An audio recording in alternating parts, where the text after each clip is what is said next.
Good evening, everybody. My name is George Young. I teach in the Global Humanities program, the seminar this semester. And so in Anwar Majid, our director's absence, it's my pleasure to welcome everybody to the lecture tonight. The topic is especially welcoming, I think, and something that we can all relate to, especially in the economic, political, and meteorological conditions that we've known recently. Desperate for some kindness, a history of asking for help in hard times. Presenting the talk tonight is one of the most distinguished of our professors at University of New England, Elizabeth de Wolfe, professor and chair of the Department of History and co-founder of the Women's and Gender Studies program here at the university, where she teaches courses in women's history and American culture. Professor de Wolfe earned her PhD in American and New England Studies, Boston University, MA in Anthropology from the University of New York, Albany, and her BA from Colgate. Professor de Wolfe is the author of 4 books. In 2007, The Murder of Mary Bean and Other Stories, which was honored with book awards from the New England Historical Association, the Northeast Popular Culture American Culture Association, the Independent Publishers Association, and Forward Magazine. In 2002, her book was published, Shaking the Faith, Women, Family, and Mary Marshall Dyer's Anti-Shaker Campaign, which received the 2003 Communal Studies Association Outstanding Book Award. With Thomas Edwards, Professor de Wolfe edited Such News of the Land, U.S. Women Nature Writers, in the year 2000. Her most recent book, published just last year, is Domestic Broils, Shakers, Antebellum Marriage, and the Narratives of Mary and Joseph Dyer. Professor de Wolfe was a recipient of the Keneally Cup, sort of like an academic MVP, most valuable professor, UNE's highest service honor, and in 2008-2009, Professor de Wolfe held the Ludke Chair of Liberal Arts and Sciences at UNE, an endowed rotating chair awarded to distinguished senior faculty. So tonight, please join me in welcoming and perhaps even showing a little kindness through special attention to Professor Beth de Wolfe. Thank you.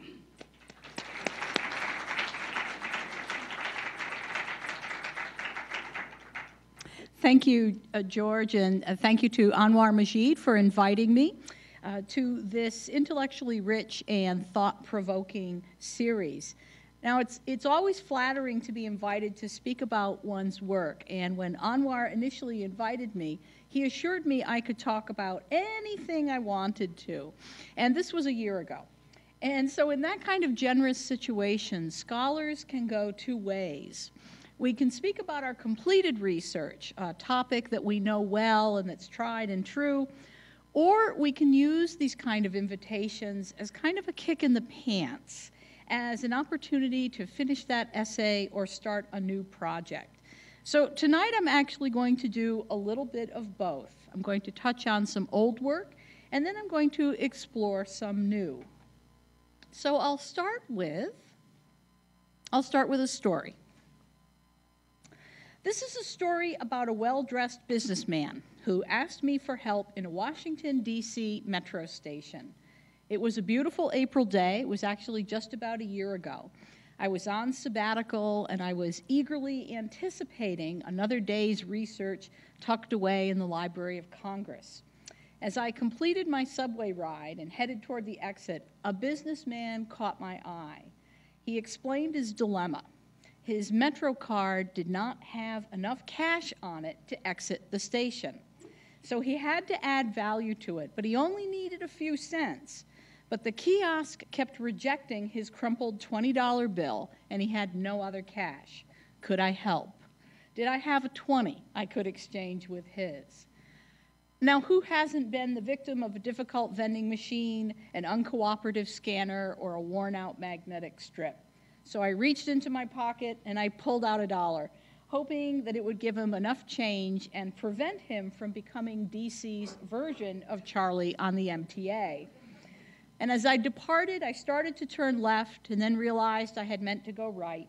And as I recrossed the subway platform, I saw the man asking another woman for help. He caught my eye and he smiled again, and I laughed to myself. I'd been scammed. Scams, confidence men, tricksters, and scoundrels. The line between trust and trickery seems slim indeed. Boys trapped in helium balloons, sailing over the desert, former royalty with fortunes to share. A phone call reveals your nephew is stuck in a Canadian jail. In our age of 24-hour news, we are well familiar with these modern-day scams. The most insidious cut particularly deep. Fake charities to help the victims of Katrina. A teenager's claim to have been gang raped. A woman who pretends to have cancer. So perhaps we are a nation of cynics, disbelieving all we see.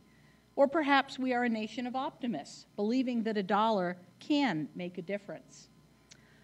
According to a recent article in the Portland Press Herald, in these hard times, scams are on the rise in Maine. And popular schemes here include Craigslist and eBay frauds, foreign lottery wins, roof shoveling schemes, and an interesting ploy called Cameroon Dog.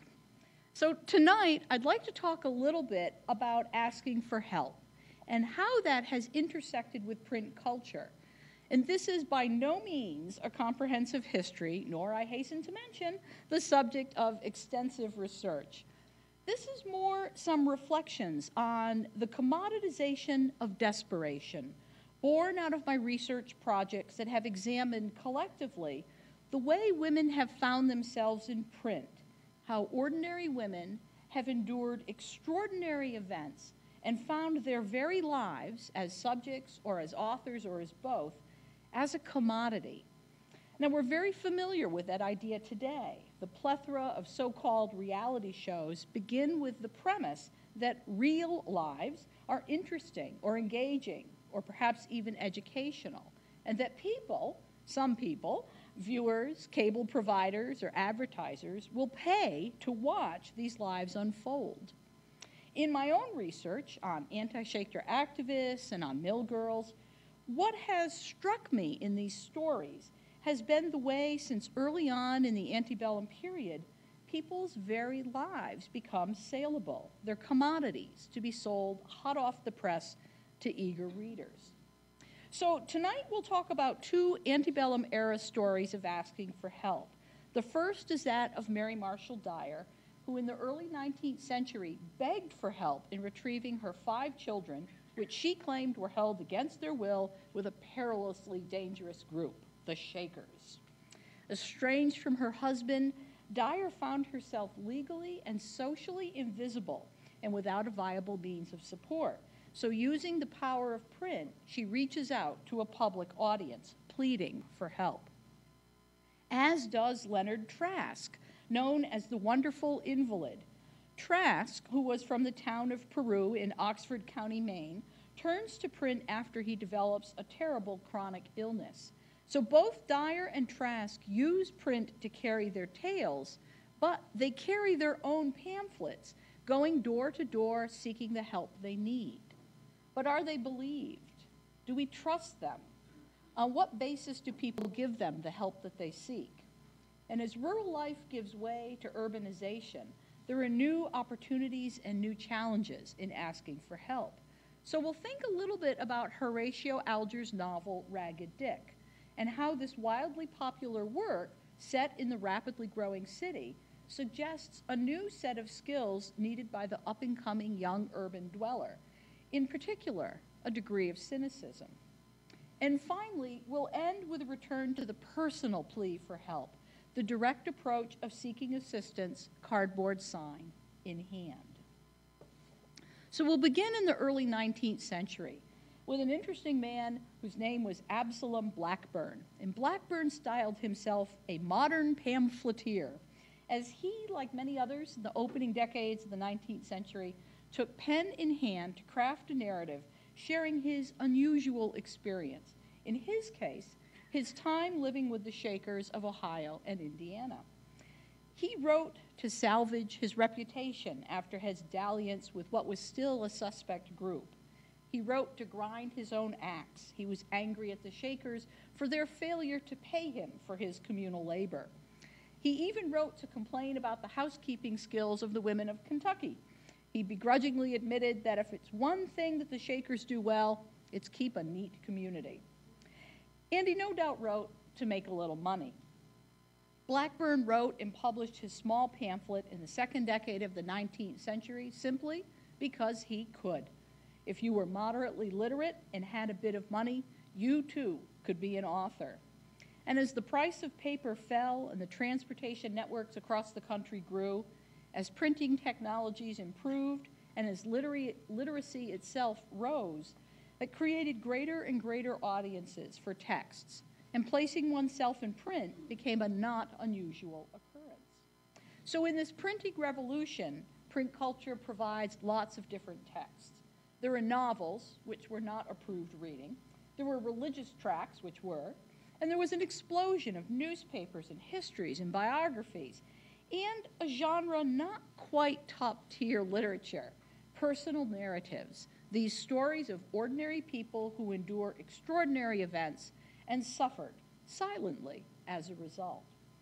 But with print, people who had no public voice and no access to power could find a new venue in which to share their story, and they mustered their courage and they asked for help. Personal narratives were written by the routinely voiceless. We have them from war veterans, the elderly, the lame or disabled, and women, people who were left behind of the American dream. Now they had a way back in through print. Historian Anne Fabian illustrates in her study called The Unvarnished Truth how narratives of personal tragedy were exceedingly popular. She explains, the very possibility of telling tales based on experience has been a refuge for the weak and the ruined, a means for those deprived of power, authority, and education to come before the great public. And any number of individuals could turn tragedy into commodity. Slaves, beggars, Barbary pirate captives, prisoners of war, divorcing couples, all offered the public a peek into private realms. These narratives collectively give us both a history of a very personal life and a personal view of history, as these largely unschooled authors in relaying their tales also reflect key issues and tensions in society at large. Mary Dyer's text, for example, connects readers to the dilemmas of changing gender roles and the question of expectations for husbands and wives in the New Republic. Absalom Blackburn's tale of moving from one Shaker village to another reflects young men's mobility and the challenges of that new freedom. These tales, sold cheap, provide an intimate view into ordinary American lives, a micro-historical window into the day-to-day challenges of simply living in the new United States, while at the same time, these accounts look outward and reflect the concerns of American culture at large. Are they true? Probably not, but that doesn't really matter. In the end, what matters is that these accounts said something that readers were ready to believe was true, and if the authors were successful, then the readers were moved to do something about it. So let's start with Mary Marshall Dyer, whose story I first encountered in graduate school. I wrote my dissertation, I hear myself now. I wrote my dissertation on anti-Shaker writing, a narrative genre that makes its first appearance in 1780, just as the Shaker faith began large-scale growth and established the form familiar to us today, a celibate group living in self-sustaining communities separate from the world. Now, in my dissertation, I was particularly interested in apostate authors, those who had been one-time Shakers, who, finding some dissatisfaction with the faith, left and put their stories into pamphlets and books. And there were some 24 of these apostate authors who wrote numerous texts between 1780 and roughly 1855. Mary Dyer's story became the focus of my dissertation and then the focus of my first monograph, Shaking the Faith. As an author, she shares many of the conventions of the anti-Shaker narrative with her fellow apostate authors. But Dyer's story had some marked differences, too. She is the only female Shaker apostate author to publish. Her story captivated the reading public and the Shakers like no other anti-Shaker author before or after her. Among the apostate authors, she alone asks specifically for help. The male authors profess and pronounce and accuse the Shakers of all sorts of things, but she asks her readers to take action. Dyer was well read into the 19th century, sometimes as a symbol of abject victimhood at the hands of a heartless religion, and at other times she was seen as a symbol of unreasoned, vituperative revenge, an unhinged mind attacking a Christian sect just trying to mind their own business. Her words have found 21st century readers as well. As George explained, last July I just published Domestic Broils, which republishes Dyer's first anti-Shaker work, A Brief Statement, along with Joseph Dyer's Rebuttal, a compendious narrative, and is one of the two works I assigned for tonight. And if you're interested in reading Mary Dyer's Brief Statement, you can find it in my own edition. The original pamphlet is quite scarce, but you can find it at major research libraries. You can also find A Brief Statement on Google Books. And wouldn't Dyer and all our authors of personal narratives be happy about that? My publisher, not so much. So here's Mary Dyer's story.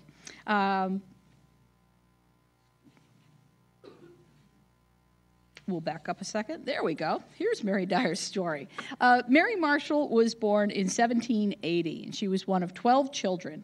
She grew up on the northern New Hampshire frontier in circumstances that perhaps encouraged her skills of self-reliance and independence. In 1799, she married Joseph Dyer, who was a widower with one young son. Now, Joseph was from Connecticut, and he grew up in a well-established town where perhaps roles and duties were more tightly defined. The Dyers established their home and farm in northern New Hampshire, and they had 5 children in quick succession. In 1811, Lemuel Crooker, an itinerant preacher, brought to Stewartstown, New Hampshire, a copy of the Testimony of Christ's Second Appearing, at that time commonly called the Shaker Bible. It's a lengthy and very dense book outlining the theological beliefs of the Shakers, which at that time was still a new sect. The Dyers and several of their neighbors were intrigued, so the Dyers visited the nearest Shaker community, and that was in Enfield, New Hampshire. And after 2 years of indecision, first Joseph believed, but Mary did not. Then Mary would espouse Shakerism, but Joseph had drifted away. The Dyers decide mutually to join the Enfield Shakers. So with all 5 of their children, Joseph's stepson, and several neighbors, the Dyers moved to Enfield in 1813. And at first they were quite happy. For Mary, Shakerism provided an outlet for her preaching aspirations. For Joseph, communal living provided relief from the difficulties of farming pretty much alone. But as Joseph settled into Shaker life, Mary began to chafe in the very rigid hierarchical community. Because although women could be leaders in Shakerism, Mary was disappointed in her slow progress towards such a leadership role. And although the faith was founded and currently led by a woman, Mary found that the elders were not receptive to her ideas for improvements in the faith. And by 1815, the situation had become intolerable, and Mary decided to leave. So she called a meeting with the elders and Joseph, and at first this meeting was quite civil. The elders were not disappointed to lose Mary as a convert. she was what they would call a bad fish caught in the gospel net. And as far as Joseph was concerned, the Dyer marriage was over long before their interaction with Shakerism. But then Mary announced her intention to take the Dyer children with her, and both the elders and Joseph refused. And so in January of 1815, Mary Dyer leaves the Shakers in quite a dramatic fashion. While the Shakers are at meetings, she snatches her youngest son from a caretaker, hails a passing sleigh, and after a frenzied sleigh ride and a public fight with Joseph, who follows her all the way to Hanover, New Hampshire, Mary finds herself very much alone, about 8 miles away from the Shakers and from her children. For the next 2 years, Mary Dyer is very much at loose ends, and she bounces from the home of one relative or another.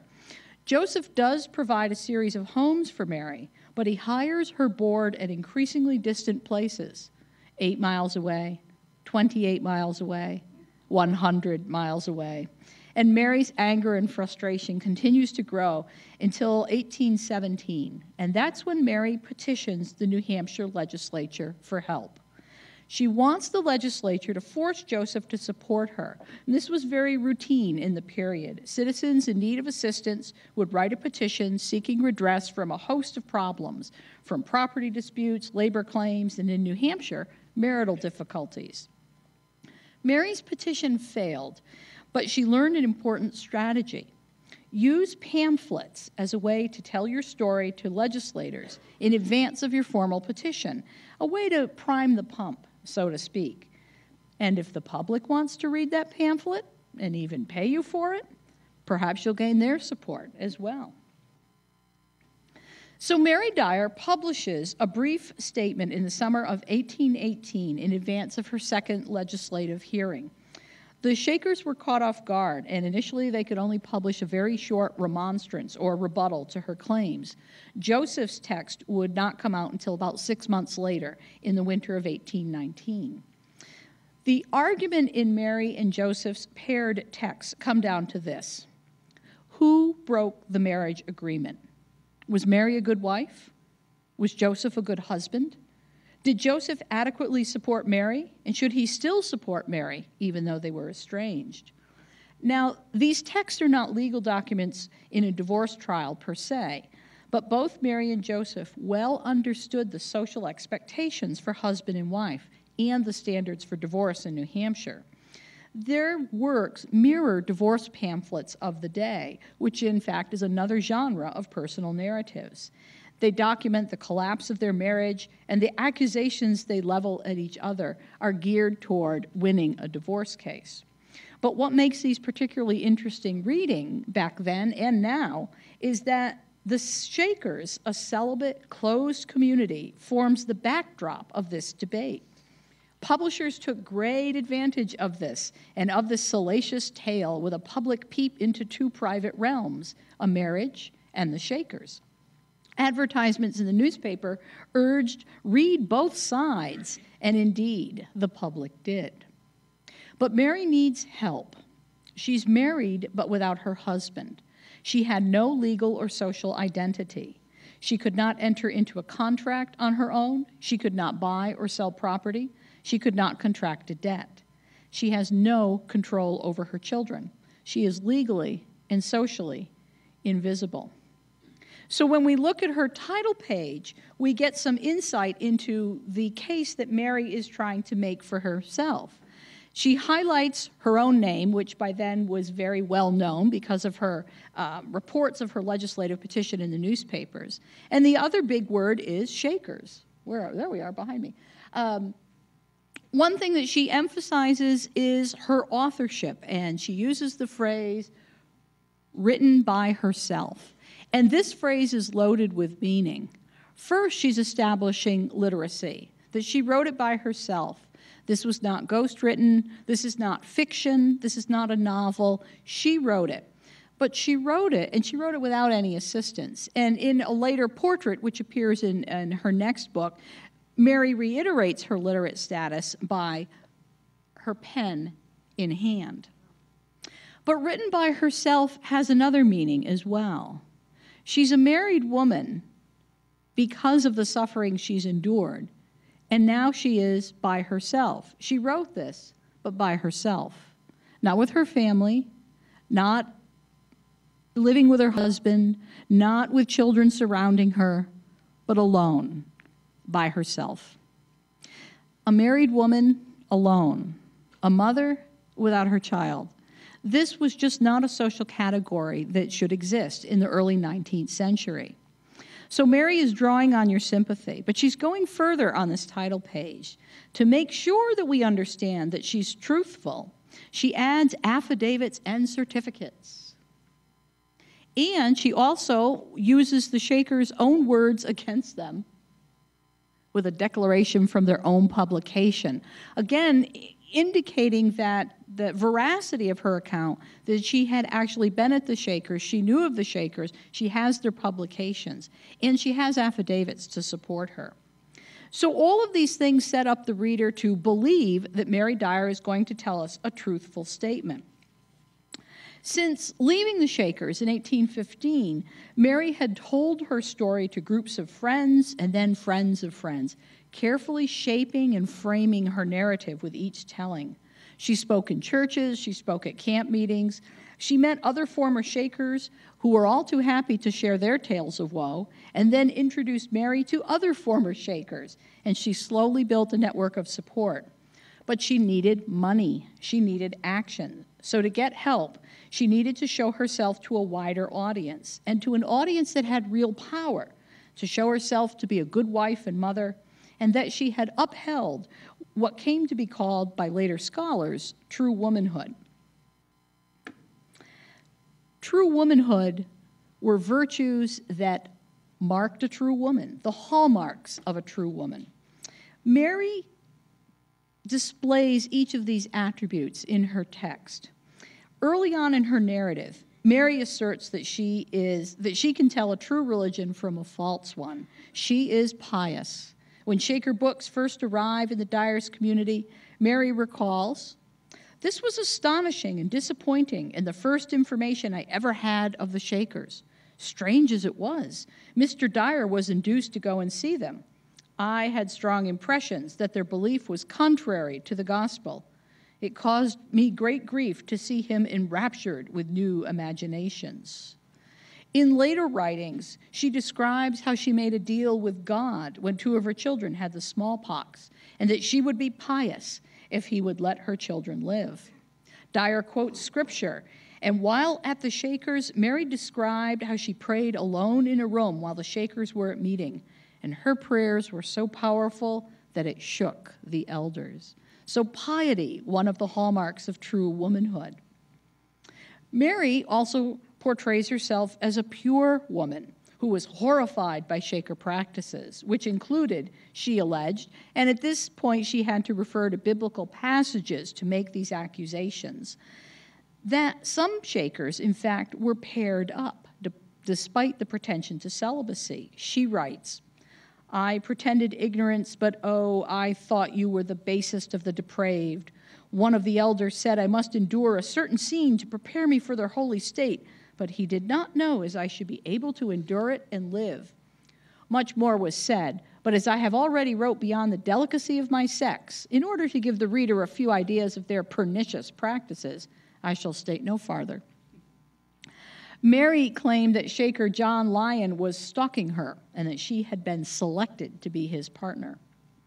She writes, "At this time there appeared to be a man selected out who was filled with the spirit of the earth and who was placed in every situation to see me and meet me and not be discovered by the lower orders. The Shakers told her, 'The world's people think we are afraid of each other, but they do not know the liberties which we take.' Decent women were pure, and Dyer made sure you understood her to be a decent woman." Now, good women, good wives, were to submit to their husbands, and Mary Dyer is very careful in her text to indicate her secondary role in the Dyer marriage. She claims that she went to the Shakers only to follow and protect her children, acquiescing to Joseph's demands as a good wife should. And a good woman should be domestic. And here, Dyer's affidavits speak for her. An affidavit is included from several judges and justices of the peace, which, if you do a little genealogical research, you find out are her brothers-in-law. And this affidavit states that Mary is a person of good character, of strict truth and veracity, and one who has always been a faithful woman to her husband, and economical, as well as industrious in her business while she had the care of her family. Dyer writes of her children as promising and repeatedly cries over their treatment. Her argument is straightforward. The Dyers were a happy, productive family until Shakerism came into their lives. Joseph paints a very different portrait of their marriage. Where Mary blames Shakerism for seducing Joseph with their ludicrous beliefs, Joseph squarely blames Mary. He asserts their home was a battleground, and Mary was a bad wife and mother. Going to the Shakers was not the cause of their problems. For Joseph, it was an attempt to be relieved of his marital woes. One quote from a compendious narrative will suffice to relay Joseph's perspective. He writes that shortly after his marriage, I soon found that I must either live in a state of perpetual uproar or else condescend to let her do just as she pleased and yield an implicit obedience to her in all things. And as I always abhorred quarreling, I submitted to the latter and thought at that time that of the two evils I had chosen the least. But I have since doubted it. In summary, Joseph argued that it was Mary, a self-centered he-woman, lustful wife, lousy mother, who ruined the Dyer family. Joseph, in joining the Shakers, was attempting to protect his family by bringing them to a community that was truly Christian. As for giving Mary the children her support, Joseph claims it's out of his hands. They willingly indentured the children to the Shakers, and she willingly left his bed and board. And he claims that regardless of that fact, as I have the first and exclusive right with regard to the protection of my children vested in me not only by the laws of man but by the Creator, Joseph will not turn over his children. So Mary and Joseph are battling this he said, she said debate on the floors of the legislature, in the newspapers, and in print. And here's the dilemma that Mary finds herself. As Joseph articulated, the laws of man and the laws of God do not favor single motherhood in the early 19th century. Mary realizes this legal and cultural limbo, and in crafting her story, she draws upon the genre of captivity narratives, casting herself as the true Christian mother suffering among the heathen Shakers. Now, readers were really familiar with this genre, and it's a genre particularly appropriate for women to craft. It's one of the few appropriate subjects for women to write about. Mary supports her text with affidavits, testifying to her good standing as a wife, mother, and neighbor, and she places herself in the text with a visceral connection to her readers, often penning how she must stop writing for the tears of anguish are filling her eyes and dripping onto the page and ruining her ink. So she's using sentiment to connect to women. She uses legal strategy, like affidavits and citing another similar case in New York, to appeal to men. She begged for help, with this keen realization of the gendered bind she was in. As I show here, who can have sensations with me? Can any? I think some mothers can, but they cannot relieve me. She knew women couldn't make laws. They couldn't help her. I call for the tender feelings of fathers to have pity on the feminine sex. Nonetheless, the legislature refused to intervene, although they suggested to Mary that if she found more evidence of abuse to more than just her, perhaps they could do something. And this is what prompts Mary Dyer's continued campaign, through which she adroitly used print to advocate her causes. So Dyer travels New England seeking additional evidence of Shaker abuse and at the same time telling her own story. She gives talks and she sells her work face-to-face and details that experience in her later writings. And people either love her or hate her, as these quotes indicate. She takes great pride in the success of what she terms her business. The personal campaign, the personal plea connects Dyer to her supporters. When her daughter Betsy dies from tuberculosis at the Shakers in the 1820s, Mary Dyer learns about this in the newspaper. And she later writes how she, a grieving mother, had to ask women, strangers, for the appropriate mourning clothes, help that Joseph should have provided.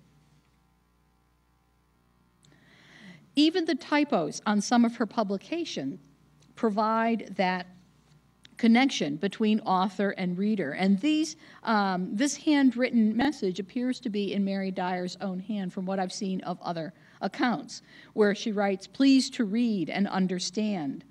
Typographical errors are many, some are corrected."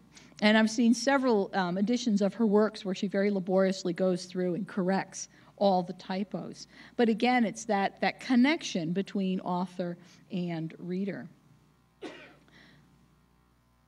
So Mary Dyer would continue her campaign against the Shakers for the next 50 years. Her heyday was the 1820s, and surviving correspondence from Shakers and non-Shakers capture the continual conversation that Dyer had stimulated. But was it true?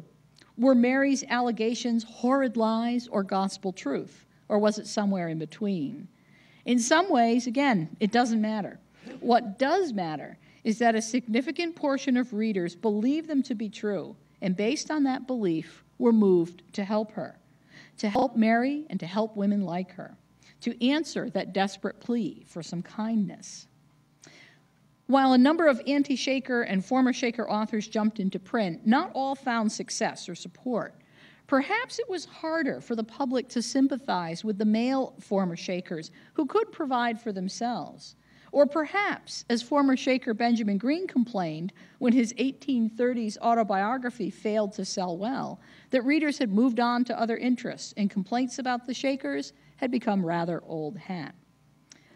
Mary Dyer turned her unusual experience into a lifelong calling and a commercial enterprise through which she achieved a modicum of success. Her plea in front of the legislature and the public agitation about her case prompted the New Hampshire legislature to examine and eventually modify divorce law, creating an option that let couples like the Dyers out of their marriage bonds. The Dyers divorced in 1830. Although financial records of her book sales do not survive, Dyer did not end up a pauper. After her divorce from Joseph, she bought a house, one of two that she would own. And in fact, instead of becoming the poor, as residents of the town of Enfield had once worried, she provided for the poor. Dyer went on to write 5 major works of anti-Shakerism, and she died in 1867. While Mary Dyer is careful to play the role of one who needs providing for, using cultural stereotypes of dependent femininity to her advantage, the ideal of providing for oneself and pulling one's own weight is particularly keen in male accounts of desperation. And so here's kind of the new part here. This is a pamphlet that came across my desk recently, and I'm just intrigued by this. So here's Leonard Trask, and here's another example of asking for help. But like many male authors, he asks with great hesitation, not wishing to impose upon his neighbors, his community members, or other readers. And it's interesting because it's the same pretense that Joseph Dyer uses in his rebuttal to what he calls Mary's imposition on the public. Leonard Trask is a rural farmer with a severe physical disability, and his text, like Dyer's, highlights the life and sufferings of the author, but challenges us with this curiously juxtaposed phrase, wonderful invalid. And let me note that the authorship is a bit unclear. There is an editor who writes an introduction prior to the main text, which moves back and forth between the first and third person. It may be that this tale is as told by Trask rather than literally written by him, and perhaps because of his disability. But nonetheless, he, like Mary Dyer, does hawk his own story, handing his pamphlet out in person to people as he describes the desperate need for doing so. And these are illustrations from the account. Leonard Trask was born in Hartford, Maine in 1805, and he was the son of a long line of New Englanders, which Trask makes clear in the first pages of his pamphlet as a claim to community and to long-standing roots. He was a dutiful son, hard worker, and at the age of 27, he married Eunice Knight. Trask commenced housekeeping with lively hopes of future prosperity. With the labor of his own hands, he accumulated the means of starting fair in life and the foundation of future competence and success. Trask is the very image of the hardworking man, the rural youth caught up in the antebellum fervor of upward mobility. But in 1833, he was thrown from a horse, landing on his head and neck. Trask developed severe pain, and he can hardly work his farm, but he perseveres anyway in continuing his agricultural pursuits. Just as he starts to recuperate physically, his farm animals are struck with the bloody murrain, a highly contagious disease, and he loses 9 cows, 4 oxen, and several smaller cattle, and then he lost 4 horses. So during winter, in economic need, he turned to another typical Maine occupation, timbering. But the snow was very deep, and he caught a chill, and his spinal difficulties returned. As his condition worsened, Trask sees lots of doctors who perform all sorts of hideous and useless treatments. It's interesting, after his experience with several doctors, Trask condemned the practices of the so-called regular, or MD, physicians and turns to a Thomsonian physician, but unfortunately, he does no better. Trask seeks medical help in Boston, but finds no relief, and he returns to Maine, increasingly desperate to find a way to provide for his family and increasingly despondent over the ineffective state of medicine. Perhaps this is the wider critique that resonated with readers similarly troubled or afraid of chronic illness. Trask, in fact, had ankylosing spondylitis, a progressive, debilitating disease related to arthritis in which the patient over time loses mobility and suffers from a severe deformity of the spine.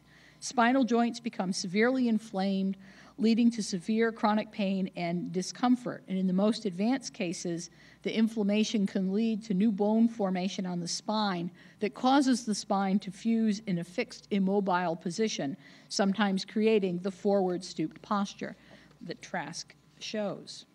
As Trask tells his story, he writes, from the year 1843 up to the present period, this would be 1858, his life has been a continued series of afflictions, privations, and pain. His physician bills are heavy, he can't work, he's in constant pain, and his wife is feeble. In 1845, Trask contracts consumption, but he survives. As the economic head of his household, he can't afford illness. His editor assures us, notwithstanding his infirmities, Mr. T has always continued to labor for a livelihood and sustenance for himself and his family. But it gets increasingly difficult, and this illustration is from a little anecdote about Mr. Trask trying to get some firewood.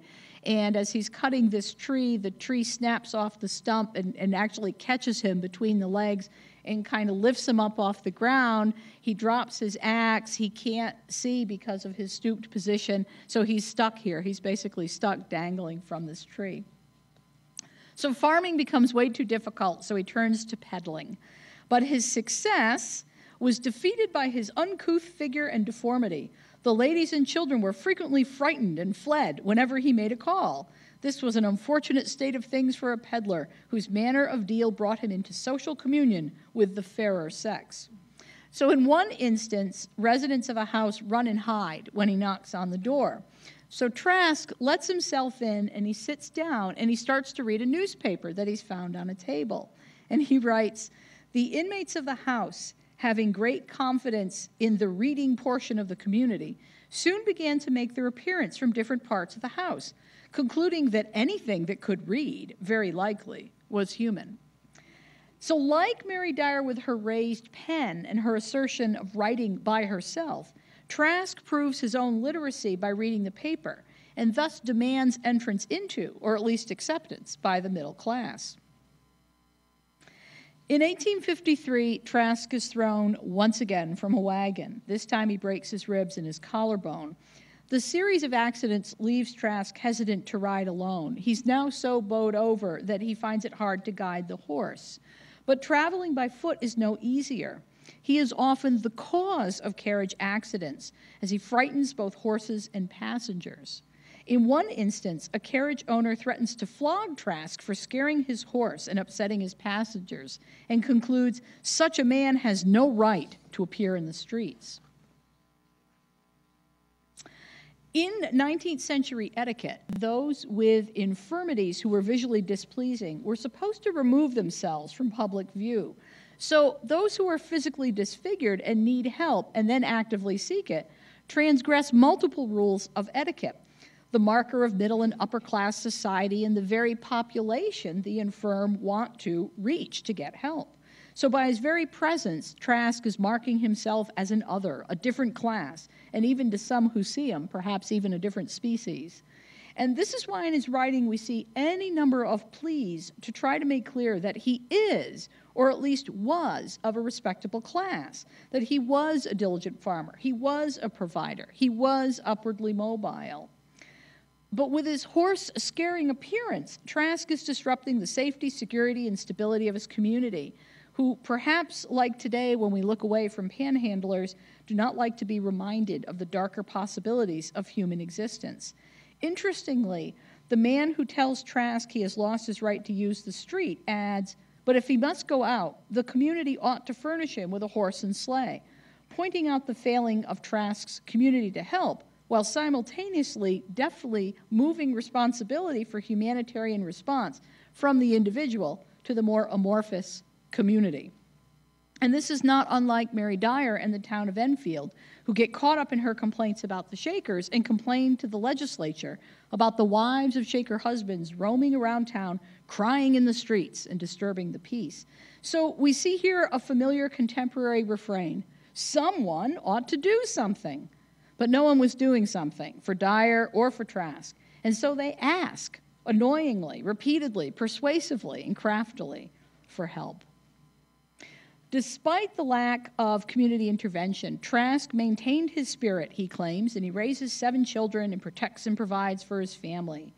Throughout his text, he asserts his attempt to maintain his role as husband and father. And here's an interesting juxtaposition with Dyer. As a woman, Mary would be expected to bear her sadness and privations privately, taking what God metes out with grace and humility. Her obituary would have read something along the lines of, she submitted to her Maker's will and is now rewarded with a better life. But silence would not get Mary help. And so Mary, who was ambitious and charismatic and a very capable woman, had to speak up and speak out. Although, as we have seen, she very carefully walks the line between submissive and self-centered. Dyer's actual obituary, by the way, noted her masculine cast of mind and stated how she acted and thought with great independence. It really wasn't a compliment. Now, as for Trask, he could have remained silent and endured his tribulations. He would have been called stoic, but this would not have earned him any rewards in heaven. Historian Heather Curtis writes how passivity contradicted cultural prescriptions for male behavior, and men who were forced to adapt a recumbent posture rarely received accolades for bearing their afflictions with patience. Men provided for themselves and their families, regardless. So in her publications, Mary Dyer worked hard to show herself as a caring Republican mother. Trask works hard to depict himself in the ideals of manhood, a man with vitality, reason, and self-mastery. He repeatedly reminds readers that despite his physical degradation, he retains his mental faculties. But he needs help. One opportunity for the deformed in the 19th century was to become the object of the paid-for gaze. Many showmen, such as Phineas T Barnum, tried to hire Trask on account of his strange and peculiar form to be placed on exhibition, but Trask refused. And I'll note here that Barnum did hire several troops of former Shakers who performed Shaker dances and songs as a curiosity. They performed alongside acts of orangutans and monster snakes. So perhaps it's not surprising that Trask did not want to join this menagerie. And his response seems dutiful to God. He writes, my reply has ever been that my misfortunes and afflictions, my pains and sufferings were my own. My singular figure and deformity was my own, and as it had pleased God to afflict me, that I had become a living human curiosity and a wonder to his fellow men, I would sell or hire myself to no man to become a source of speculation in their hands. But then Trask moves to a more self-interested position. And if my singular form presented to the mind of fellow men a subject of curiosity, wonder, interest, or instruction, the sight should become a source of profit to no one but himself. In An era long before social services or welfare, the rural solution to poverty or disability or both was a system of bidding out the poor. And urged to put himself upon the town as a pauper, Trask refused to subject his wife and children to that, nor could he lay aside his rights as a free and independent citizen and lose his identity and the control of himself. The self-mastery so prized by antebellum manhood. And here we note that this is the very same self-mastery of self and family that Joseph Dyer claims in his battle with Mary. But for Trask, near the end of his life, he draws on his last asset, his story, which was set in print by a Portland printer in 1858 and sold for 15 cents. He sells it door to door, although this direct sales is downplayed in the text itself. What's not stated is his market savvy. Trask and his biographer travel to New York City with the pamphlets, selling them to whoever they meet and whoever would buy. An Oxford County Town history records that he did not make much money, although one physician did offer him $500 for his body after death. So why write? Well, he hopes his life story will be an example to admonish us of the transitory nature of sublunary hopes and prospects, the delusive and fleeting character of earthly bliss. He wants to teach the young the priceless value of health, to teach readers how you can suddenly go from joy to sorrow, hope to despair, and from the height of worldly pleasure to the depth of human woe. He wants to remind readers in a way very reminiscent of Dickens' Tiny Tim, to count their blessings and remember in seeing others suffering that their lives could be much worse, and that they will endeavor to realize that heaven-born happiness that flows from a consciousness of making others happy around them. And if you could make another happy by buying Trask's pamphlet, that would be good too. Was this story true? Well, apparently yes. The various incidents, like the firewood gathering, may be anecdotal, but Leonard Trask is recorded in the Maine census, and he appears in a 19th century Maine town history with a biographical entry penned by someone who claims to have known him. This carte de visite was produced in the 1850s and was itself sold as a commodity, documenting desperation. But despite Trask's claims of near poverty in 1850, according to the census, his real estate was worth $700. Interestingly, a decade later, his real estate is almost doubled to $1,200, with another $600 of personal estate indicated as well. In both instances, he is financially on par, if not better off, than most of his farmer neighbors. In neither the 1850 or 1860 survey did the enumerator check off the box indicating one was a pauper, or deaf, dumb, blind, insane, or idiotic. Like Mary Dyer, Trask did not become one of the town poor. He provided for himself, and he died in 1861. So Dyer and Trask succeeded in getting some help, in part because of the rural environment in which they lived and touted their stories. In the small community, they and their stories or their antagonists were familiar, and seeing was believing. Both adroitly used gendered stereotypes to demonstrate the worthiness of their help. Dyer as the dependent woman, although independently selling her books, and Trask as the independent man who was dependent on family and friends for day-to-day survival. But the beauty of print culture is that the stories can and did move beyond their authors and beyond the local area.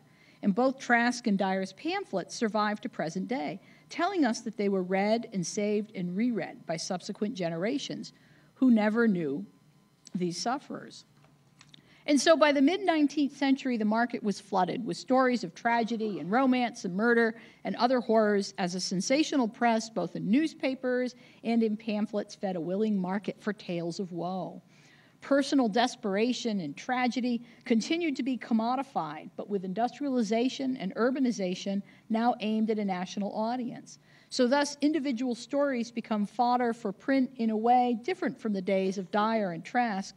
The desperate cries are the same, but the details get a little fuzzy, fictionalized to better fit expectations and good sales, like what happened to the real-life mill girl Beringia Caswell in her fictionalized story, Mary Bean. It's almost like a made-for-TV movie that adds a bit of drama to make the audience like it better. These works make visible desperation while rendering invisible the actual sufferer. Inevitably, these works begin the same way. This is a true story, told not to sensationalize tragedy, but to serve as a model so you too will not find oneself in desperate straits. Thus, instead of serving as a vehicle for an individual to ask for help, these fictionalized personal stories serve to help you avoid the victim's fate. Urban society gives a new impetus for asking for help and for being scammed. So let's look briefly at Ragged Dick, the hero of Horatio Alger's 1868 tale, and he introduces us to the opportunities and challenges of the city. Now, Dick is a bootblack. He lives by his wits. He's honest, ambitious. He would never steal, but he's too free with what little money he has. In between his hand and mouth existence, Dick's money goes to Bowery Street theater shows, oyster houses, and gambling. He's homeless. In terms of the day, he's a street Arab, one of a number of young men dispossessed by the need for literacy in order to enter the working class, let alone rise to the middle class. Ironically, Dick, although initially illiterate, lives in a world of print. He's a one-time newsboy who called out fake headlines to sell papers. He sleeps in a press room, and he comments on the location of several print powerhouses, including the American Tract Society. Now, by chance, Dick meets Frank Whitney, the nephew of the famous inventor, and serves as a guide to New York City. While Frank, who is elite and literate and college-bound, is well-educated in the traditional sense, it's Dick who masters the urban-rural environment, which during their tour is revealed to be fraught with danger. The crowds and anonymity of the city make it easy to run a scam. The complexity of the city makes it hard to learn the ropes. So Alger reveals many scams and schemes through Dick's story. Counterfeit currency, a bait-and-switch game in a store, fake Western investment opportunities, and pickpockets galore. The drop game should sound strikingly familiar to those of us who receive emails from a certain West African nation which apparently abounds with royalty in need of U.S. bank accounts. In this game, Dick and Frank are approached by a man who has found a wallet stuffed with bills. He's sure there's a reward for its return, but alas, he has to catch a train. So perhaps Dick and Frank would turn it in and claim the reward. But wait, the man reasons, since he was the honest person who found it, he should share in the reward. So if Dick just gives him $20, that should be more than enough to cover the ample reward, and Dick can keep all the balance. And now we all know where this is going. The wallet's stuffed with paper, not with bills. Frank is aghast, but Dick is unconcerned. Anticipating the con, Dick had given the con man a worthless piece of paper instead of the agreed-upon $20. So the educated Frank is no match for the streetwise Dick. And the difference between rural and urban worlds are further contrasted when Dick helps a rural youth who has come to the city with his father's life savings. The newbie encounters a man who has a check drawn on a New York bank. But alas, he too was late for the train and asks the rural rube for help.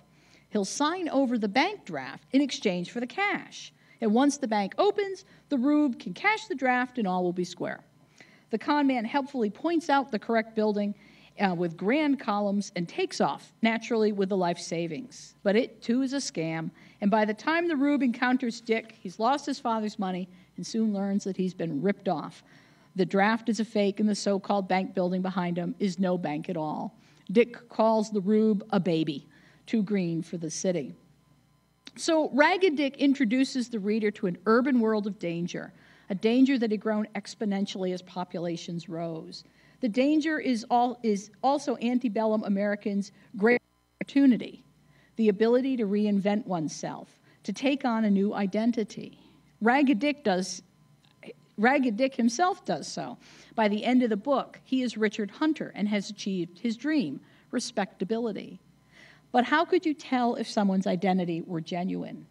Well, etiquette books helped. They defined manners and social situations so that there would be no surprises, so that everyone in your class would know these same social codes. But wait, can't a pretender read the same etiquette books and pass, assume the identity of gentility without actually being genteel?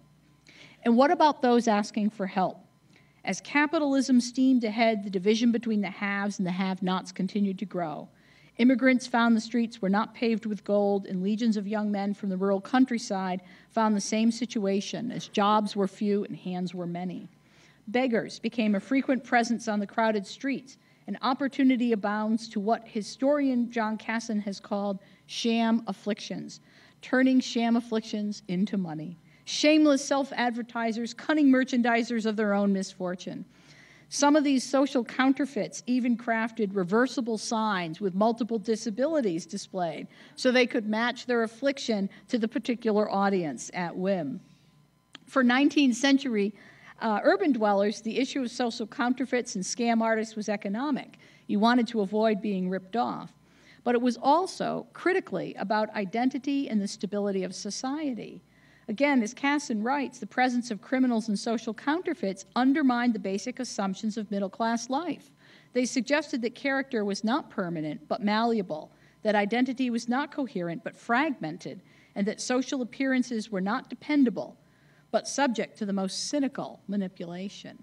And indeed, Ragged Dick himself is a social counterfeit on his city tour. Before setting off, Frank gives Dick a bath and a clean suit of clothes, and the result challenges perceptions.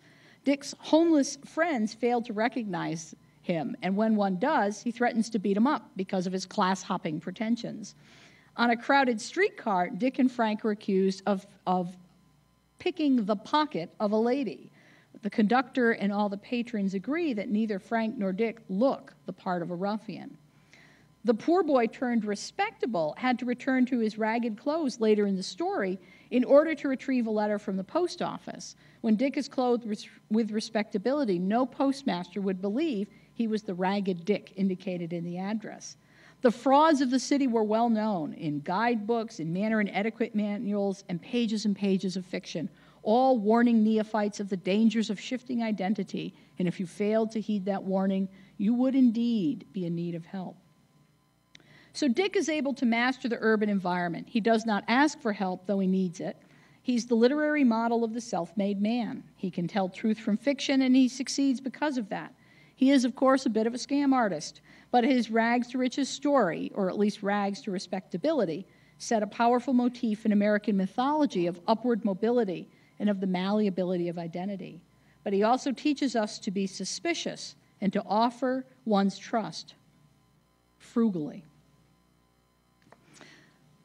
The growth of cities in the antebellum U.S. brought more desperate people. Without extensive funds or often without literacy, the desperate still had an opportunity to ask for help in a city full of potential benefactors. You could make your message direct, scrawled on cardboard or tin.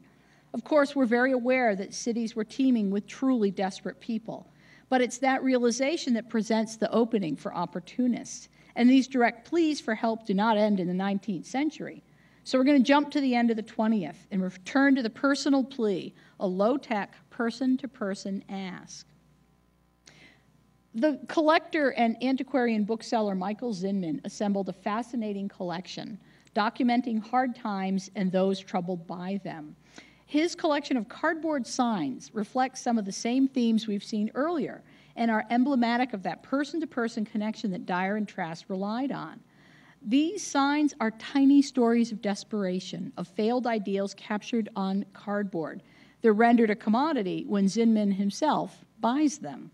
So here, I have no real grand analysis, other than I'm struck by the continuity of the human condition, the desperation faced, and the connections we try to establish, and the medium in which the need for help is made visible. So I'll share a few of these images with you, and perhaps in lieu of a grand conclusion, a starting point for discussion. If Dyer's story illuminated the challenges for women in the antebellum period, and Trask highlights the failure of medical knowledge, and both illustrate the lack of community resources for their particular circumstances, then what might these micro-stories tell us? Bold, sad, angry, even humorous, these micro-histories of jobs lost, homes broken, and families abandoned hope to exchange the truth of these lives for some cold, hard cash.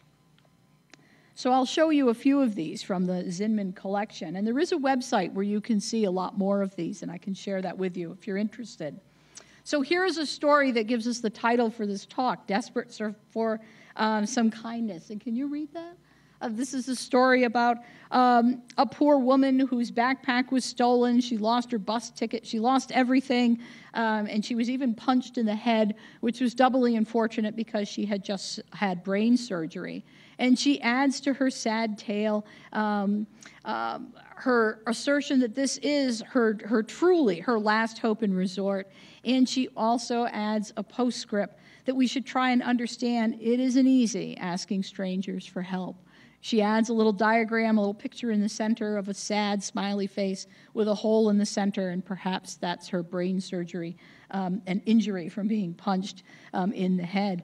What's interesting is she's trying to tell us, she's trying to connect and say, I was just like you until I became ill, until I lost my husband. She had a family, and now he's gone. She had a home, but she can't get there. She is like us. Signs very directly give us indications of what we should be. Instead of being broke and hungry and in need of some kindness, we should be replete with money, a full stomach, and happy. Veterans are a frequent sign holder, both in the 19th century and the 21st. And these signs narrate in concise form the same sort of story, regardless of the century. I fought for your rights, now you fight for me. Here's a sign Mary Dyer might have held if she were in the 21st century. Single mom. So here's a woman who, she's a mom, she had a job, she's asking for help. We have a pregnant woman as well who's very specific in her plea for $38. The single mom was once a worker just like you, and she's faced double adversity in these hard times. It's interesting that she is scared, and she contrasts that with the very almost teenage girl, rainbow, sunshine, and heart. We all need help sometimes reminds us that we do, and it begs the question, do you need help? Or perhaps, when will you need help? And here's a Tom Sawyer sign. Like Tom Sawyer in the whitewashed fence, or you might recall from Frederick Douglass's slave narrative, another genre of personal narratives, how he challenges white boys to write letters of the alphabet. And here's a sign that offers a challenge. Now, some signs, frankly, offer TMI, and this is one of them. But it also might point out a real need for help. And this is a very long and somewhat rambling story of a political problem, groups that are following him, people who want to kill him, hiding in the street, losing his clothes, maybe thrown out of the country, and on and on and on. But it reiterates that idea that there are some desperate people out there. Homelessness. The sheer number of signs reminds us again of that connection between the homed and the homeless. And here we see again that idea of what we should be living. We should have a home, we should have family and friends, we should have a full stomach. And these indicate that some do not. Another homeless sign. And again, that same sort of plea that Trask or Dyer made, or the man who accused Trask of scaring his horse, that someone ought to provide, the community ought to provide, and this sign indicates he doesn't have anyone to help. And so the implicit question is, will you? Students with signs. We have a student who says that he's in school, just needs a little help, so any spare change, which I think many of us can understand. And then we have this very sad sign, again, a person sleeping on the streets. They're extremely very hungry, lost their mom to cancer, only 22 years old, diabetic, trying to raise bus fare to get back to my college roommate's house in Dover so I can live with him and finish college. So again, we have this idea that I'm upwardly mobile. I'm moving into the middle class, but I just need some help. I like the food needed sign because it's written on a pizza box. And then, of course, there are those who will work for food. And then there are those who will teach for food at a certain Florida Keys university, which for some reason never has any job openings. Can't figure that out. The extent of one's losses are sometimes itemized. Having a real tough time. I lost my home, my job, my dog, and my clothes, just trying to get enough for a cheap room for the night, any amount. And again, an assertion that I'm just like you, a very nice, kind, good person, just caught in a bad situation. This is a bilingual portable sign. Very crafty here. And this person pulls no punches. He's not going to tell you a lie. He's not going to try to tell you some story about being punched in the brain. He says, I'm a street hustler. I work my old ass off for the hard working America woman, man who work hard hours to take care of your family. Oh yeah, by the way, I'm hot with cancer. Please let me work for you. Buckle up.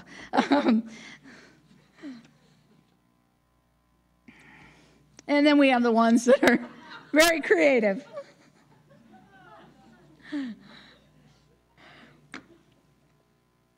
So today, the internet and TV serve as a democratizing factor in pushing one's agenda. Instead of Blackburn's modern pamphleteer, today we have a modern blogger, webmaster, or Facebook page. If you have a modicum of literacy and an internet connection, you too can appear in electronic print. Causes are big news and big business. We have a rainbow of cause ribbons and rubber wristbands that await our support and document our help. Videos go viral. Someone's unfortunate circumstance becomes the water cooler story of the day. Technology brings individual tragedy into our homes from halfway across the world. Today, even Mary Dyer and Leonard Trask have Facebook pages. Now, I want to believe my dollar offered in a subway will make a difference in the world, that righting the world's inequities is as simple as reaching into my pocket and reaching out to a fellow human. Tragedies abound, and the 24 hours news cycle makes the resulting desperation all the more visible. As Dyer and Trask and Blackburn and Alger all knew, one of the greatest opportunities of antebellum America was to make and remake yourself into the person you wanted to be, the ability to rise or return to respectability. And the opportunity as an estranged woman, as a disabled man, as a 21st century homeless, to tell your neighbors and to tell your strangers your story in print. A hallmark of American culture is the belief in the malleability of people and of character, from biblical roots to myths of self-made men such as Benjamin Franklin and Lincoln and Ragged Dick, to etiquette manuals, to quick-fix diets and magic cellulite-reducing pills.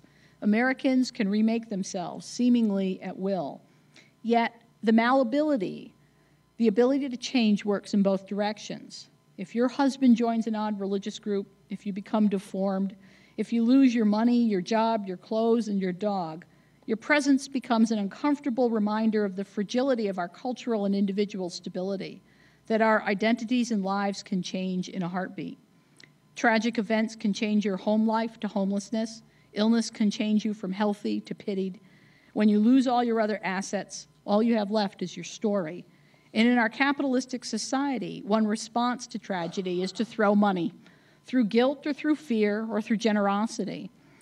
Whether through pamphlets sold door to door or tin signs in a panhandler's hands, or calls for help against the endless footage of crashing tsunami waves, we are confronted with desperation on a global scale. And with a wary eye toward opportunists, scam artists, and social counterfeits, I hope most of us reach into our pockets for the dollar, desperate to show some kindness in an often unkind world. Thank you.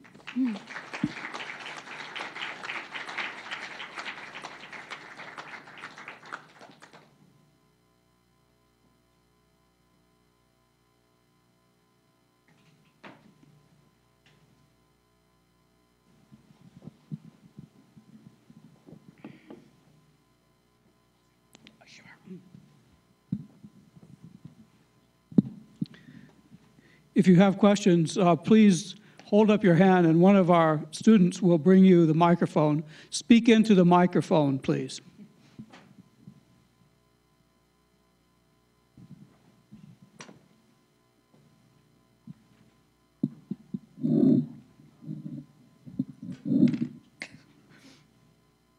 Hello?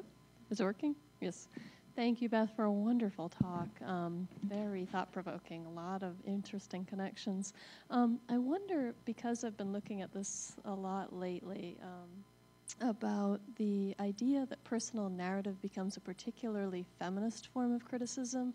And I'm asking this because this claim is made in academics as of the 1980s, and it's losing steam as a whole bunch of academics want to come out with their personal narratives in a genre called personal criticism or autobiographical criticism.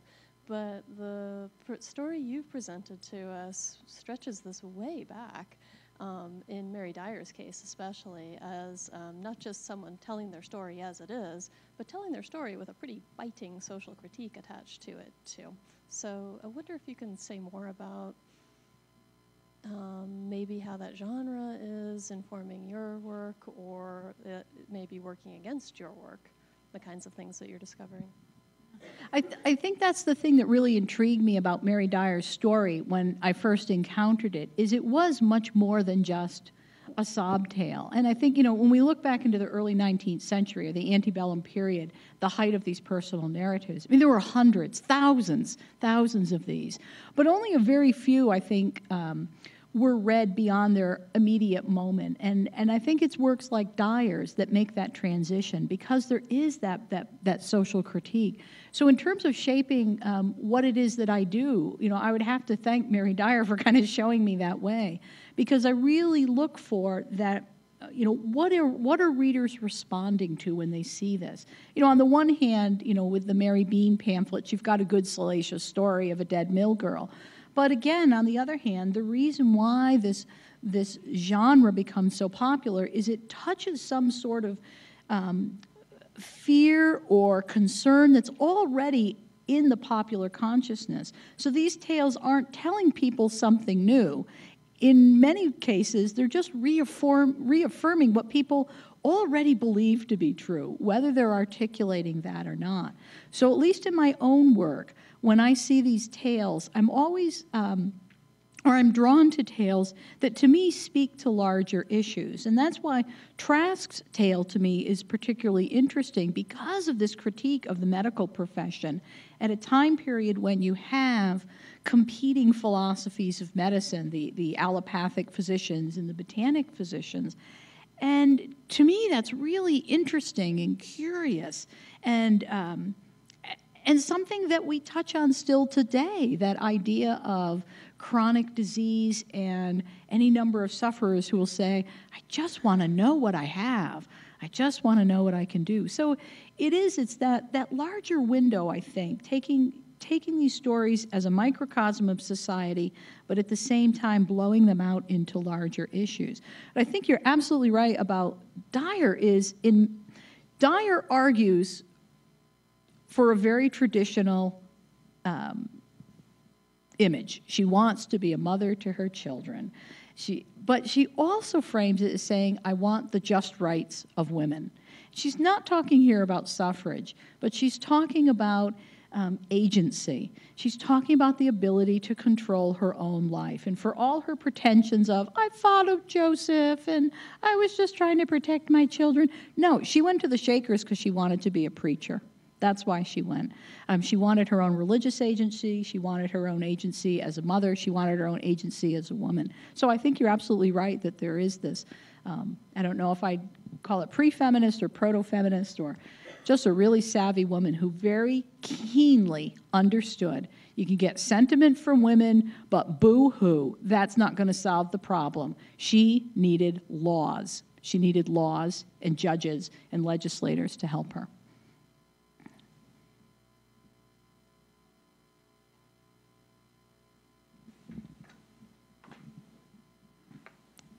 Thank you, Beth. I'm curious if levity, the use of levity in asking for help, is fairly new, and if you have any idea if the use of levity actually has maybe a more profitable benefit for the person who is asking for help. That's a really great question. I guess I don't know when levity would come into play, and so certainly anyone jump in here who has some thoughts. Yeah. When I was all of these images were from the Zinman collection, but I did a little Googling just to see what else was out there. And there are some hysterical ones.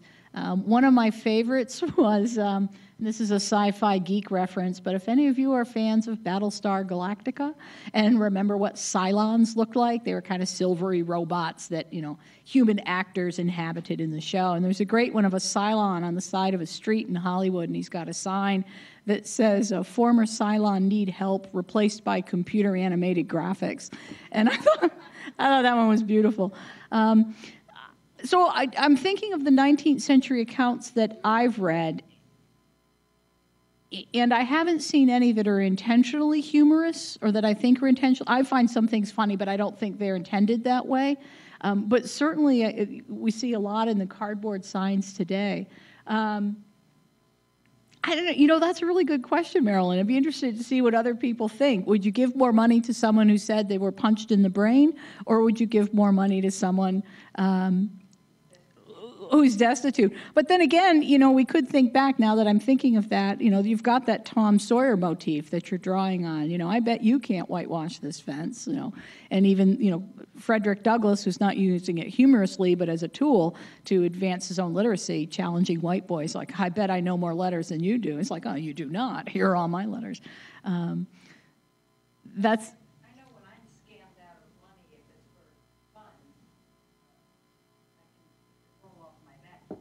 Yeah. Well, yeah, and I think that's kind of that thing about some of the scams that cut too close to the heart. When someone's faking a disease, when they're using their children as props for some fake thing or something. And just a note on the woman with the brain story. Zinman, in the introduction to he has a little catalog of these. Relates the story that was one of the first ones that he saw, and he saw this woman, and she was sobbing silently in New York, and he read her sign, and he felt so bad, and he offered, as he buys these signs, and so he offered her $10 for the sign, which she accepted. Thank you, my brain. And he walks down the street, and he felt bad for her, so he went back and he gave her another $50. And then a week later, he's in a different neighborhood, and there she is with a new sign. I was punched in the brain. And he kind of catches her eye, and she just kind of smiles and nods, and he knew he'd been scammed.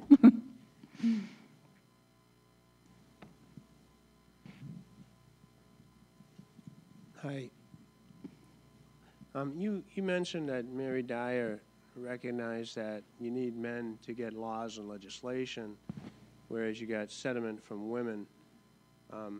Which do you think was more, contributed more to her financial success in the sale of her pamphlets?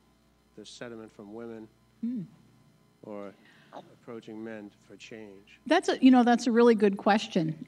Mary Dyer travels throughout New England, and she's selling her pamphlets, she's telling her story, and she's trying to tell her story in the 1820s to build up support to force the legislature to do something about the Shakers.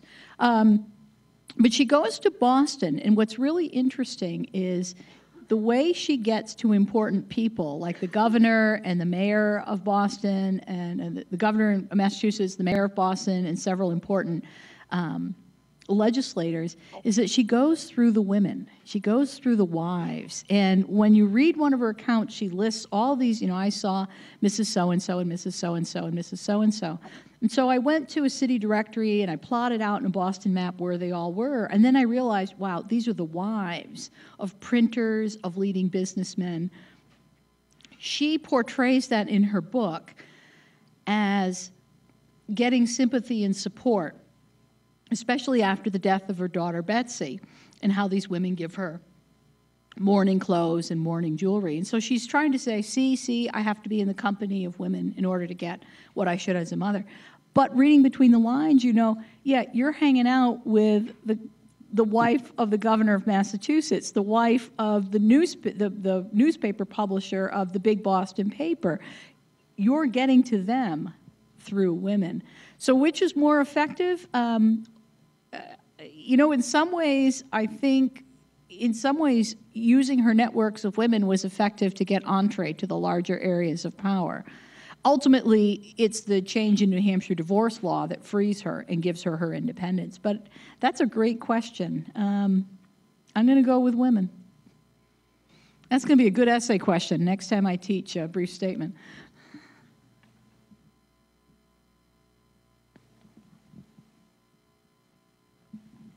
Thanks, Vinny. Hey, Beth. So it strikes me that, the alternative to getting help through these sentimental stories, one is to sort of advocate for your legal rights, but another is sort of people organizing and making demands, like sort of union-style demands, those sorts of things. And that the alternative to a society in which at any moment, you could end up on the streets with a sign in your hands is a society with a robust safety net of some kind. And we're certainly living through this political period where unions are on the decline, unions are under attack, murals that depict unions are hostile to business, and the safety net is eroding too. And I'm just curious if you think, is there something about America that we like it, that there's this appeal to sentiment, that this, appeal to charity, this like tinge of there is the risk that you'll fall all the way down, that there's something in our spirit about this that we want that to be there, that sort of desperate quality that is going to require some people to need kindness, if you know what I mean. So we want desperate people so we can show our generosity? Yeah.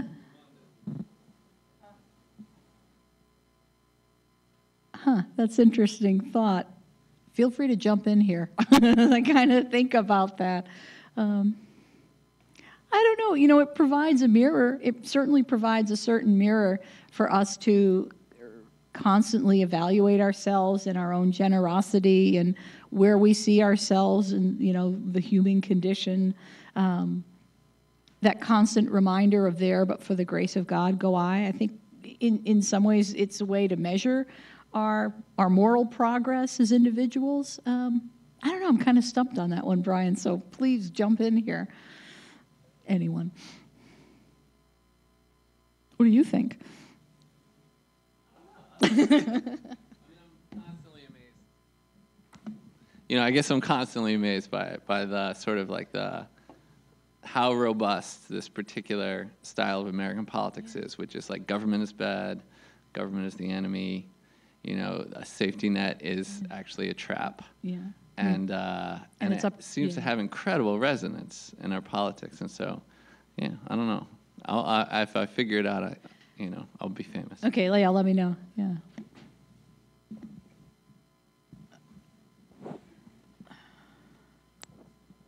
Okay. Well, I suppose one version or one question that might come out of that is if it's not going to be a government-funded social safety net, at what point in the 19th century do you find the private philanthropic societies emerging, which also have implications for, who are the people providing that care? Are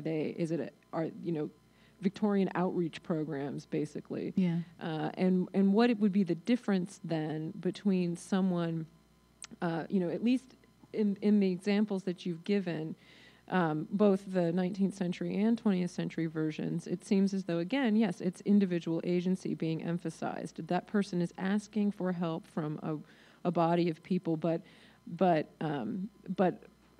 more or less in their own terms, using their language, using their own rhetorical flourishes, and making these kinds of choices, as opposed to having to put themselves, on the mercy of a group which may have more specific ideas about or conditions for the kind of care they might provide that would be both a benefit but some kind of restriction as well. So, yeah, and as you were talking, I was thinking about antebellum maternal reform associations, maternal benevolent associations that will help poor women and help poor mothers, but clearly helping them into terms dictated by middle-class white women, middle-class white Protestant women, that this is the way to be a good mother. We'll help you be a good mother our way. And the same, I think, is true in the Victorian period and kind of progressive era reform societies, the same sort of thing that, even, Jane Addams and Hull House and the settlement house movement, again, it's a very, we're going to help immigrants Americanize, but we're going to teach you the right food to cook, not, that beans and rice, not that stuff with tomato sauce. You're going to have good corned beef and cabbage or whatever we're going to boil up, because that's a good New England dinner. So there are some there are this kind of constraints on it. So in some ways, I think what attracts me to these signs is, again, that idea of agency is like, here are my terms. You can help me. You can throw a quarter at me. That's how you can help. You can help me. I'll make you laugh with my ninja story, but I still want you to help me. But this is my terms, not yours. That's interesting. Katie, did you have a thought? Because I saw your hand go up too. And I know this is your time period. Reiterate, well, not reiterate, but iterate, what the woman in the front said about this being about individualism. If you're going to fail, it's on your individual terms, and if I'm going to help you, it's on my individual terms. We're not going to have a safety net. I think this is a rhetoric we're seeing in the present. And something I was thinking of before I raised my hand was, a lot of these signs, they actually appeal to people as individuals, especially things about God. Yeah. You're walking down Monument Square in Portland, and it's, God be with you. It's about you, and I think I interpreted that as, if I'm going to be with God, I'm going to help you. As in, I'm one with God, you're one with God, I should be helping you. As it's a one-on-one relationship. It's not about social safety nets. It's not about a community, which. I don't know. I mean, it's interesting how there's something different about these signs to me than Mary Dyer, I guess. Yeah. Different time periods, perhaps, but it seems to be much more one-on-one. It's just general observation, but. Yeah. Yeah, I would agree. Yeah, I would agree. And, embedded in these signs is always, again, that Horatio Alger myth that, we don't know that this person is not going to rise from rags to riches. And we have the example of the man who held up the sign, I've forgotten his name, with the golden voice, who stood on corners, and someone's, discovered him, and now he's a radio DJ or something. So he's lived that rags to riches. Well, yeah, I mean, there's the file, what happens next? And isn't that kind of our thinking when you see, should I give this person money? No, that person will just drink it or smoke it or blah, blah, blah, and, that won't be help. So there's that tension between wanting to help with no strings attached, but wanting to help you want to believe that your dollar's going to make a difference in your terms, not necessarily their terms.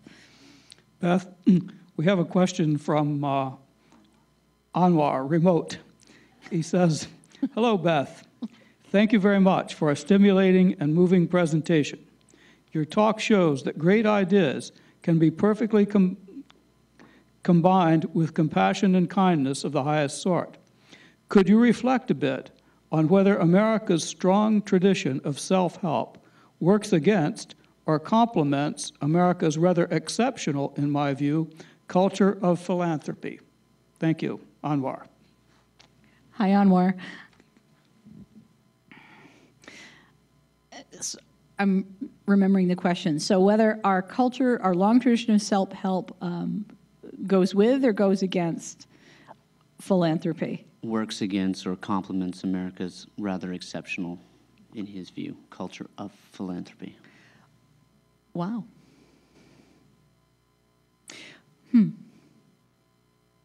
And once again, I'm stunned. That's a great question, Anwar. Thank you for asking that.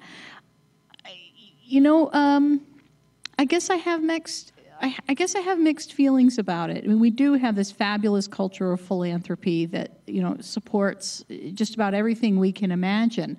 But I think that, again, that idea that we should pull ourselves up by the bootstraps is just so pervasive in our culture that in some ways I think it almost works a little bit against it, that we're looking for the deserving poor, the deserving candidates, that again there seems to be kind of conditions set on philanthropy, and that there's that self-help is almost expected as a first step.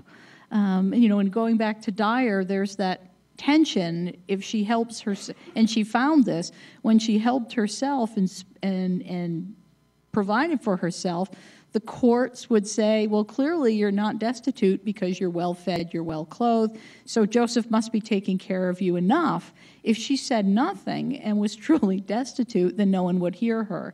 So I think in some ways, philanthropy sometimes looks for self-help as that first step, so the two almost work in tension with each other. Audience? Oh, good. I see hands going up going, no, she's full of it. Yeah.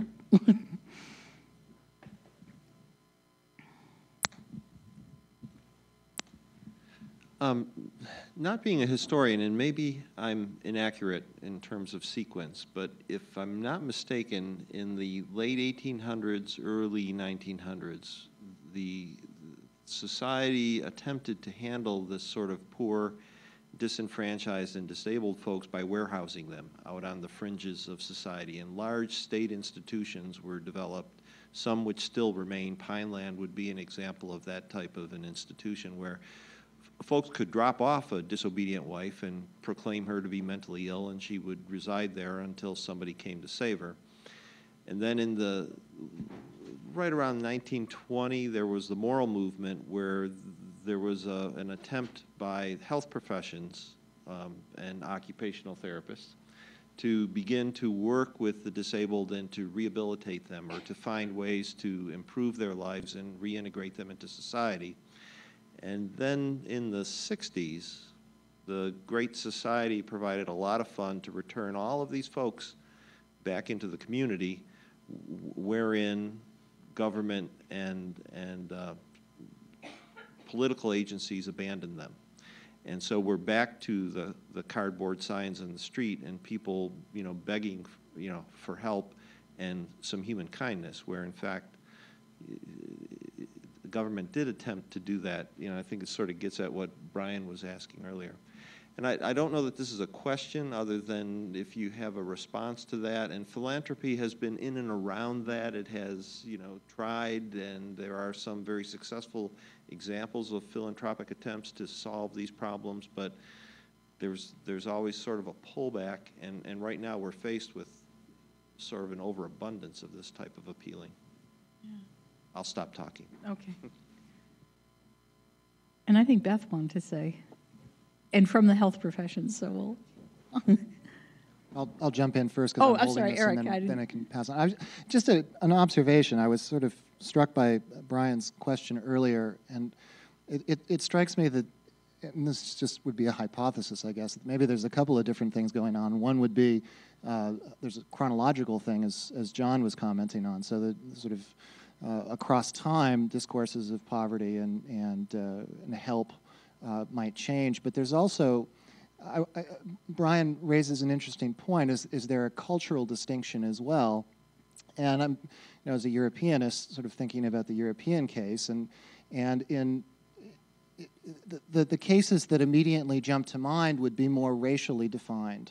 So in the 19th century, the Irish had a reputation as great beggars, and British travel right. Part of this was this British sense of self-help as the way to be. But British travelers going to Ireland would comment on how their carriages were followed by long contrails of impoverished Irish people, periodically dropping dead from famine as they tried to keep up with the carriage, asking for cash. And also in the Irish case, of course, now travelers would be the ethnic group which is essentially a sort of unsettled Irish population that's distinct from the settled Irish population. And they're great. They have a whole culture of ways of separating people from their money. And the most prominent one is the tone-deaf child singing, and you pay them so they'll stop. And then, of course, if you go to continental Europe, the class of beggar would be the Roma, the gypsies, who again have a whole series of different ways of separating people from their brass. And in each of those examples, and I don't know if those are the only examples, I'm sure there's more examples, but in each one of those cases there's an ethnic distinction.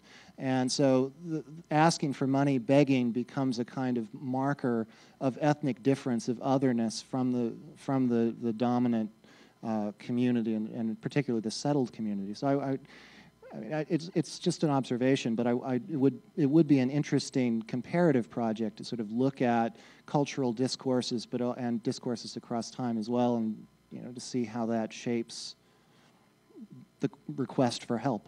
Yeah, and I think and thank you for all these good comments and questions as I start to think about this Leonard Trask project, because one thing that I do note in many antebellum pleas for help pamphlets, like Trask and even Dyer, they're very careful to establish their nativity, that they have long lines of ancestors, that they've been here. Mary Dyer writes lengthy passages about her grandfather who was in the Revolution, and he wore homespun, and he still wears homespun, and he's a real patriot.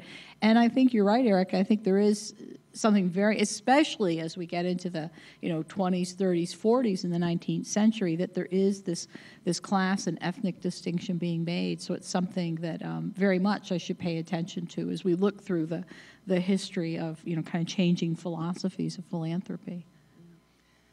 Well, I do think there's a very strong American tendency to want to support people we feel making an effort. Look at Habitat for Humanity, how that's very popular. People who get houses in that program are people who are willing to put in some work.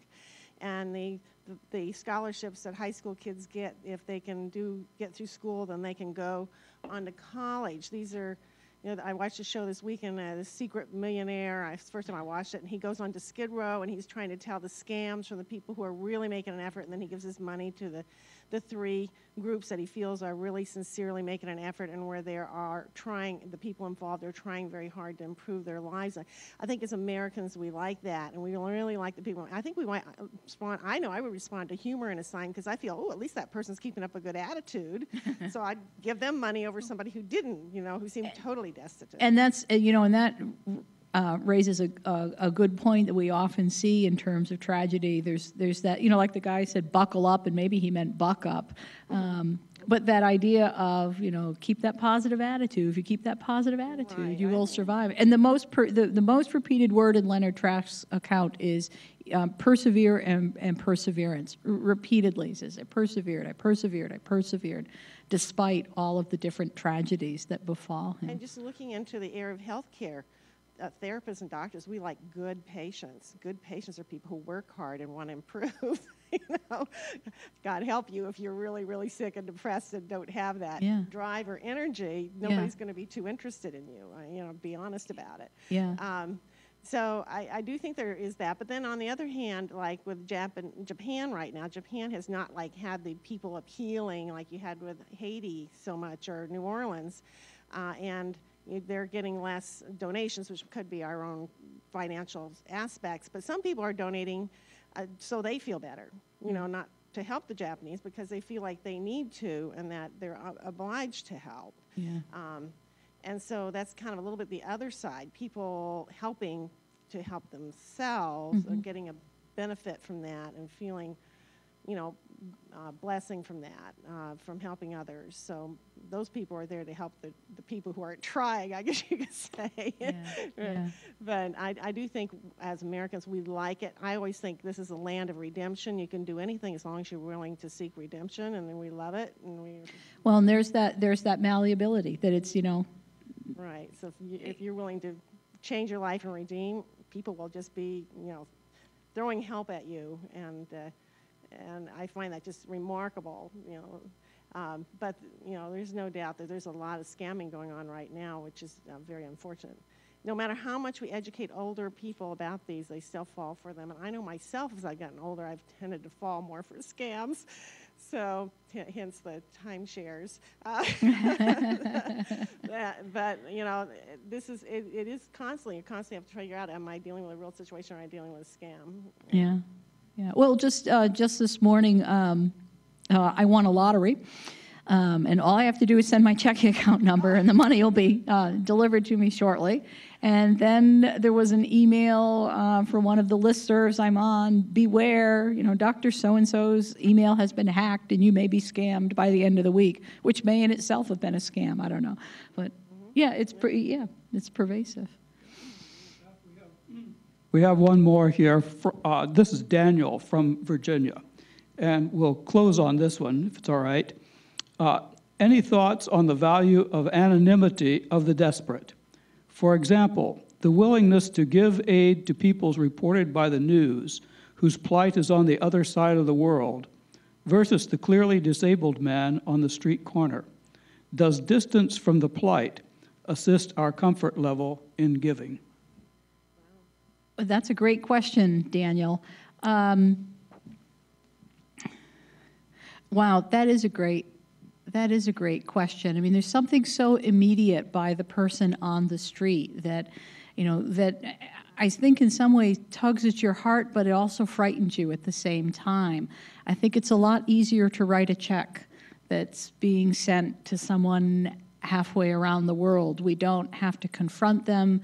They don't remind us of our own fallibility.